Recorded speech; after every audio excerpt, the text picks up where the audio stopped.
Domjur ISKCON Shri Shri রাধাকৃষ্ণের মন্দির। এখানে আসতে গেলে হাওড়া থেকে রাজবলহাট বা উদয়নারায়ণপুর বাস ধরলে ডোমজুর 1 নম্বর বা ইস্কন যাব বললেই ঠিক জায়গায় নামিয়ে দেবে। রোড থেকে প্রায় 4-5 মিনিট হাঁটতে হবে। মন্দিরটাও খুব সুন্দর আর বাইরের জায়গাটাও খুব সুন্দর। এখানে বসার জায়গা আছে, গার্ডেন আছে। বিকেলের দিকটায় গেলে বেশ ভালোই কাটে। মন্দিরটা আগে এরকম ছিল না, এটা অন্যরকম ছিল।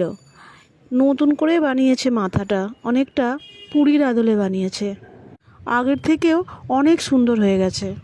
মাঝে মাঝেই যাই, বেশ ভালো লাগে।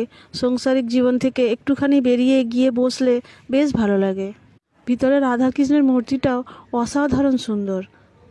আর ঠাকুরের এই জায়গাটা এত সুন্দর করে সাজিয়েছে যে চোখ ফেরানো যাচ্ছিল না। এখানে সন্ধ্যা আরতি হয়, কিন্তু আরতি দেখতে গেলে অনেক রাত হয়ে যাবে, বাড়ি ফেরার অসুবিধে হয়ে যাবে, তাই আরতি আর দেখা হয় না। অল্প কিছুক্ষণই ছিলাম, ইচ্ছা ছিল থাকার, কিন্তু কিছু করার নাই। ওখানে প্রতিদিনই হরিকীর্তন হয়, আমরাও তাদের সাথে একটু নাম করলাম। আর ঠাকুরের সামনেটায় একটা সুন্দর গোপাল বসানো আছে। শীতের দিন তো সোয়েটার টুপি পরিয়ে সাজিয়ে রেখেছে।